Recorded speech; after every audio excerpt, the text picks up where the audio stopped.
সুপ্রিয় সুধী দর্শক শ্রোতা, আসসালামু আলাইকুম। আজ হিমালয় পর্বতমালার বিষয়ে কিছু কথা বলার জন্য আপনাদের সামনে হাজির হয়েছি। আমি মোহাম্মদ আবুল হাশেম। পৃথিবীর অন্যতম বিস্ময়কর প্রাকৃতিক সৃষ্টি হিমালয় পর্বতমালা। এশিয়ার বুকে বিস্তৃত এই বিশাল পর্বতশ্রেণী পৃথিবীর সর্বোচ্চ পর্বতশৃঙ্গ সহ অসংখ্য তুষারাবৃত শৃঙ্গের আবাসস্থল। হিমালয়ের বিস্তৃতি পশ্চিমে পাকিস্তান ও ভারত থেকে শুরু করে নেপাল, ভুটান হয়ে পূর্বে চীনের তিব্বত অঞ্চলের কাছাকাছি পর্যন্ত পৌঁছেছে। হিমালয়ের দৈর্ঘ্য প্রায় ২,৪০০ কিলোমিটার। এর সবচেয়ে বিখ্যাত শৃঙ্গ মাউন্ট এভারেস্ট, যার উচ্চতা প্রায় ৮,৮৪৯ মিটার।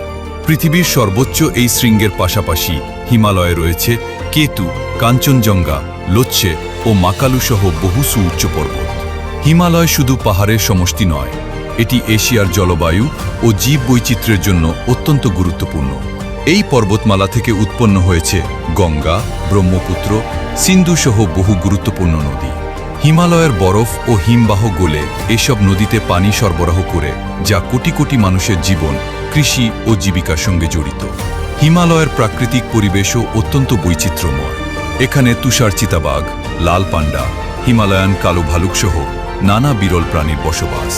রয়েছে অসংখ্য বনভূমি ও মূল্যবান উদ্ভিদ প্রজাতি।